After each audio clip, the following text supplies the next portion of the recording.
Okay, I'm going to start by reading from my new book, All That Lies Between Us, and I'm Maria Mazziotti Gillan, and the poem I'm going to start with is Nothing Can Bring Back the Dead. Nothing can bring back the dead, I know, but this morning, driving to the university with my side view mirror improperly adjusted, so I nearly ran into a shiny red Honda when I was trying to switch lanes. I think of my mother, dead now 12 years.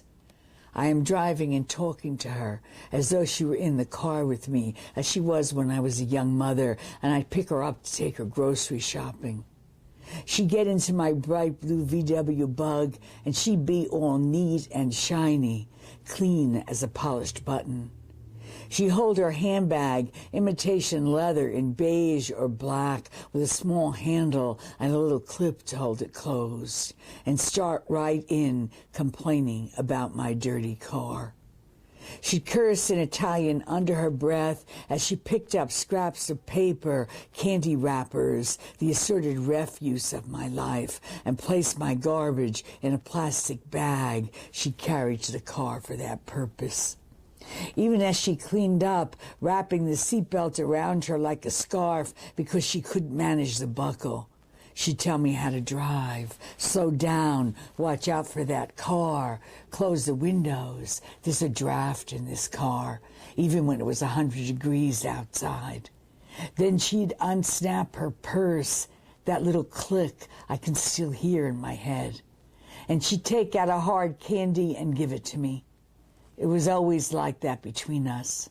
My mother, who could make me furious, was the one I came to for comfort, the one who provided whatever I needed. So today I'm driving and talking to her. I can feel her presence as though we were back in her kitchen, sitting at her round kitchen table, the place I came to more and more as I grew older and my children grew.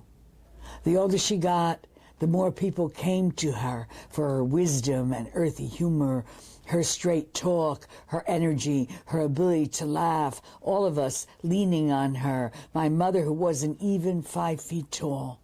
So that at her funeral, we all sobbed out loud, daughters, sons, grandchildren, daughters-in-law, sons-in-law, this Greek chorus of sobbing, because how could someone so strong and alive have vanished?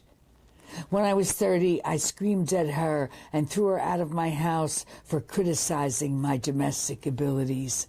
I fought with her over everything until one day she changed and I changed, and she became the one place in the world where I could be safe, sitting at her table, sipping espresso and talking. In this car now, I remember the time she touched my face. Oh, tesoro, she used to say, calling me her treasure. And I reach out for her now. Tesoro, I say, and touch her cheek with my hand. Oh, I tend to go like this. I'm going to read a poem called 90s. And before I read it, I just want to say that maybe today people don't have bridal showers. I don't know. But when I got married, we had bridal showers and we had very romantic notions about love and marriage. 90s. At my bridal shower, someone gave me a pink see-through nightgown and pink satin slippers with slender heels and feathers. The gown had feathers on it, too. I've always hated my legs, and even then, when I was still thin and in good shape, I didn't want to wear that nightgown or those slippers. I didn't want to parade in front of you like some pin-up. But I wore them all anyway. All those negligees I got as shower presents, sleazy nylon I didn't know was tacky.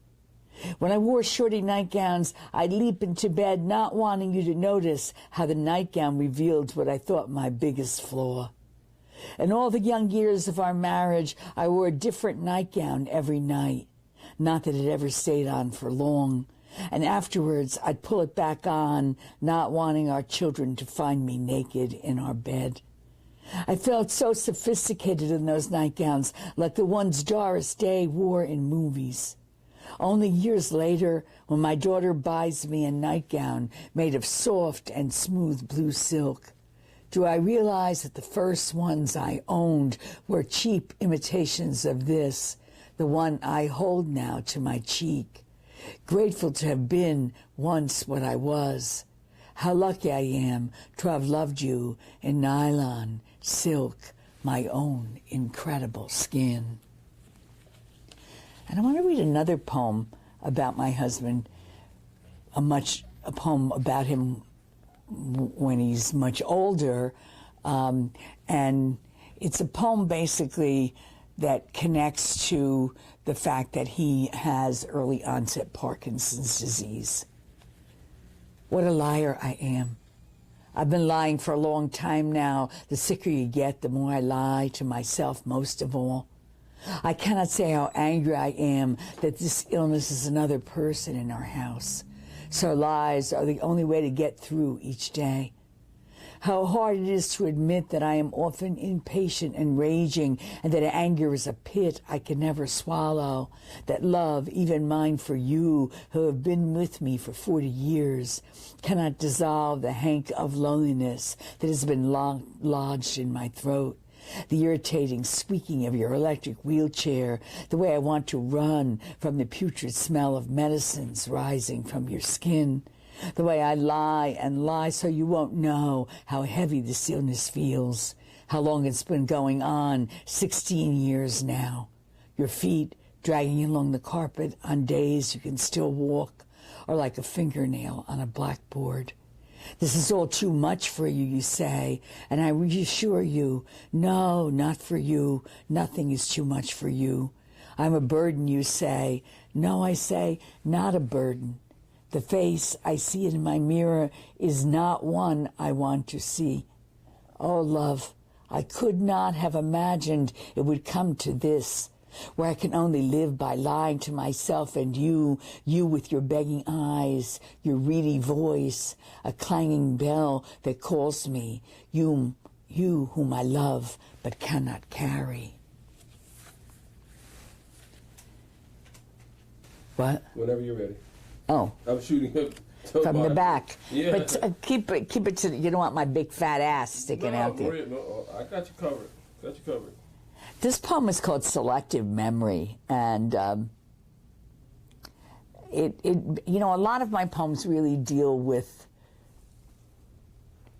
my personal life. And I went recently to the University of Rhode Island to read, and one of the students said to me, how do you